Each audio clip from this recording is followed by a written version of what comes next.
એક ટાઈમ હતો જ્યારે ઇન્ફોર્મેશન મેળવવા માટે લોકો હિમાલયની પેલે પાર જતા. ધીમે ધીમે સમય એવો આવ્યો કે જેની અંદર લોકો પત્રો લખવા લાગ્યા. એના પછી સમય એવો આવ્યો કે જેની અંદર લોકો ફોન પર વાતો કરવા લાગ્યા. આજનો સમય એવો છે જેની અંદર ઘણી બધી ઇન્ફોર્મેશન સોશિયલ મીડિયાથી મળે છે. આ વાત પણ આપણે સોશિયલ મીડિયા પર જ કરી રહ્યા છીએ. આ લોજિક મને એક જેન્ઝી મારી ઓપીડી ની અંદર આપ્યું કે તમારી જનરેશનને અમારાથી પ્રોબ્લેમ શું છે. તમારે જે લાંબી લાંબી બુક્સ વાંચવી પડતી હતી, દિવસો આપવા પડતા હતા, એ અમે 30 સેકન્ડ, 1 મિનિટ કે 5 મિનિટ કે 10 મિનિટની અંદર ઇન્ફોર્મેશન લઈ લઈએ છીએ. શું એની કોઈ ઊંડી જેલસી છે? બુક વાંચવી કેમ એટલી ઇમ્પોર્ટન્ટ છે? મને ઇન્ફોર્મેશન બીજેથી મળી જ રહી છે. So what is wrong in that? વાત એકદમ લોજિકલ હતી, પણ એઝ અ ડોક્ટર મારી એ જવાબદારી હતી કે બુક વાંચવાનું એને એક મેડિકલ રીઝન પણ આપવું. જ્યારે તમે સોશિયલ મીડિયા સ્ક્રોલ કરો છો ત્યારે તમારા બ્રેનની રિવોર્ડ સિસ્ટમ ઓટોમેટિકલી એક્ટિવ થાય છે અને એ રિવોર્ડ સિસ્ટમ તમને એક માઇક્રો એક્સાઇટમેન્ટ આપે છે. એ માઇક્રો એક્સાઇટમેન્ટ બ્રેનની અંદરથી ડોપામિન રિલીઝ કરે છે. એટલે તમને રિપીટેડ અને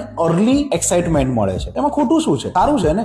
તમે વધારે ખુશ રહેશો, વધારે એક્સાઇટ રહેશો અને વારંવાર એક્સાઇટ રહેશો. This excitement is it doesn't last long. બીજું કે તમારું ફોકસ એનાથી ખરાબ થાય છે. બ્રેન વધારે ને વધારે ડોપામિન ડ્રેન કરે છે ને વધારે ડોપામિન માંગે છે. એટલે બને એવું કે આજે તમને રોયલ એનફિલ્ડ લઈ અને લદાખ જવાની ઈચ્છા છે, કાલે તમને મેડિટેશન કરવાની ઈચ્છા છે, પરમ દિવસે તમને બ્રેકઅપ કરવાની ઈચ્છા છે, અને એક દિવસ એવો આવે છે જ્યારે તમને તમારા મા બાપ સાચા લાગે છે અને 2 દિવસ પછી તમને આજની જનરેશન સાચી લાગે છે. બુક એ કમ્પ્લીટલી ડિફરન્ટ વે ની અંદર કામ કરે છે. જ્યારે તમે બુક ખોલો છો ત્યારે તમારી એ રિવોર્ડ સિસ્ટમ, તમારી જે એક્સાઇટમેન્ટ વાળી જે સિસ્ટમ છે એ ધીમે ધીમે બિલ્ડ થાય છે. ધીમે ધીમે બિલ્ડ થવાના કારણે બ્રેનની અંદર એ ડોપામિનનું લેવલ યોગ્ય ફોર્મની અંદર, નોર્મલ વે ની અંદર ધીમે ધીમે વધે છે. એટલે તમારા બ્રેનના પ્રીફ્રન્ટલ કોર્ટેક્સને એ વધારે સ્ટ્રેન્થન કરે છે, વધારે સ્ટ્રોંગ કરે છે અને તમારું ફોકસ પણ વધારે ઇમ્પ્રૂવ થાય છે. સો સ્ક્રોલિંગ બ્રેનને ઓવર સ્ટિમ્યુલેટ કરે છે, રીડિંગ બ્રેનને રેગ્યુલેટ કરે છે. One drains your dopamine system and other rebuilds the system. So choose your dopamine that strengthens you,